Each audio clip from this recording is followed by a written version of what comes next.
আসসালামু আলাইকুম। আমি মোহাম্মদ আব্দুর রহিম কৌশিক, ৩৬তম বিসিএসের একজন কর্মকর্তা।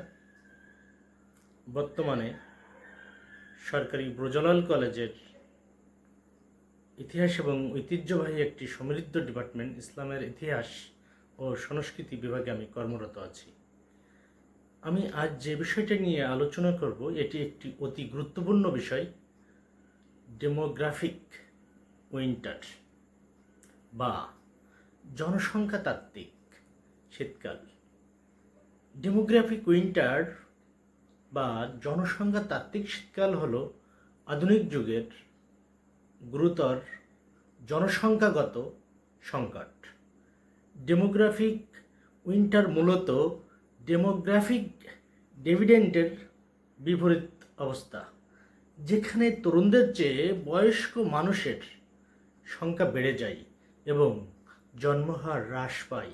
অর্থাৎ নিম্ন জন্মহার এবং বার্ধক্যজনিত কারণে জনসংখ্যা হ্রাসের নেতিবাচক প্রভাব বোঝাতে এই পরিভাষাটি ব্যবহৃত হয়ে থাকে। যখন কোনো দেশের জন্মহার প্রতিস্থাপন হারের বা রিপ্লেসমেন্ট রেট অফ 2.1 এর নিচে নেমে যায় এবং বয়স্ক জনসংখ্যা বেড়ে যায়, তখন কর্মক্ষম লোকের সংখ্যা কমে যায়। সুতরাং আমরা বলতেই পারি, যখন কর্মক্ষম জনগোষ্ঠী কমে যায় এবং নির্ভরশীল বয়স্ক মানুষের বেড়ে যায়, তখন ডেমোগ্রাফিক উইন্টার আমরা বলতে পারি। এখানে একটি বিষয় আমাদের জানা দরকার, প্রতিস্থাপন স্তর যেটি 2.1, এটি কি? একটি দম্পতি মারা যাওয়ার পর তাদের স্থলাভিষিক্ত হওয়ার জন্য গড়ে 2.1 জন সন্তান প্রয়োজন। একজন বাবা, একজন মা এবং 0.1 জন অসময়ে মৃত্যু বা নিঃসন্তান তার ঝুঁকির জন্য।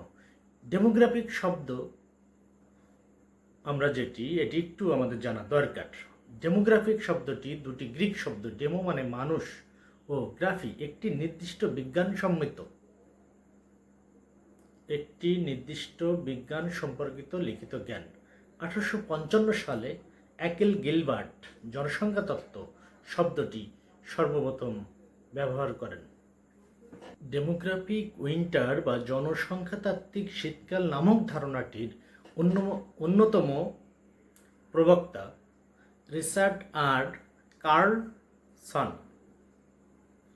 এই জনসংখ্যাতাত্ত্বিক শীতকাল, যা বিশ্বজুড়ে জন্মহারের তীব্র পতন এবং এর ফলে সৃষ্ট দীর্ঘমেয়াদী নেতিবাচক যে প্রভাব নির্দেশ করে, কার্লসন এই নেতিবাচক প্রভাবকে বিশ্লেষণ করে জনসংখ্যার হ্রাস কেবল একটি সংখ্যাগত সমস্যা নয়, বরং একটি অর্থনৈতিক স্থবিরতা, উদ্ভাবন হ্রাস, সামাজিক যে অবকাঠামো বা সামাজিক কাঠামোর যে পতনের কারণ হতে পারে, একে একটি আসন্ন শীতকাল বা ধ্বংসের প্রতীক হিসাবে বা রূপক হিসাবে ধরা হয়েছে।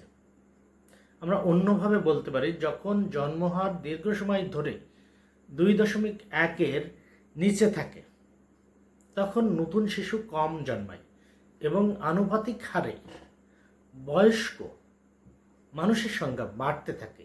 এতেই শীতকাল বা জনতাত্ত্বিক হিমবাহ বলা হয়, যে জনসংখ্যার বৃদ্ধির বসন্ত পুড়িয়ে গেছে এবং জনশক্তি কমে গেছে। রিচার্ড কার্লসন 2008 সালের দিকে ডেমোগ্রাফিক উইন্টারের ধারণা উপরে একটি প্রামাণ্যচিত্র তৈরির মাধ্যমে ডেমোগ্রাফিক উইন্টার বা জনসংখ্যাতাত্ত্বিক শীতকাল শব্দটি জনপ্রিয় করে তোলেন। যদিও 2000-এর দশকের দিকে মূলত এই ডেমোগ্রাফিক উইন্টার শব্দটি ধীরে ধীরে প্রচলন হয় এবং জনপ্রিয়তা লাভ করতে শুরু করে। ডেমোগ্রাফিক উইন্টার এই বিষয়ের মূল বৈশিষ্ট্য যদি আমরা দেখি, মূল বৈশিষ্ট্যের আমি 3টি বৈশিষ্ট্যের কথা বলবো। নিম্ন জন্মহার অর্থাৎ অপেক্ষাকৃত কম সন্তান জন্মলাভ করা, যার ফলে বয়স্ক জনগোষ্ঠী ধীরে ধীরে বৃদ্ধি পায় এবং এই বয়স্ক জনগোষ্ঠী যখন মারা যায় তখন কিন্তু যেহেতু কোনো সন্তান অপেক্ষাকৃত কম জন্মগ্রহণ করে, সেক্ষেত্রে জনসংখ্যা হ্রাস পায়। তাহলে আমরা 3টি পয়েন্ট আলাদাভাবে বলতে পারি: নিম্ন জন্মহার, বয়স্ক জনগোষ্ঠীর বৃদ্ধি এবং জনসংখ্যার হ্রাস।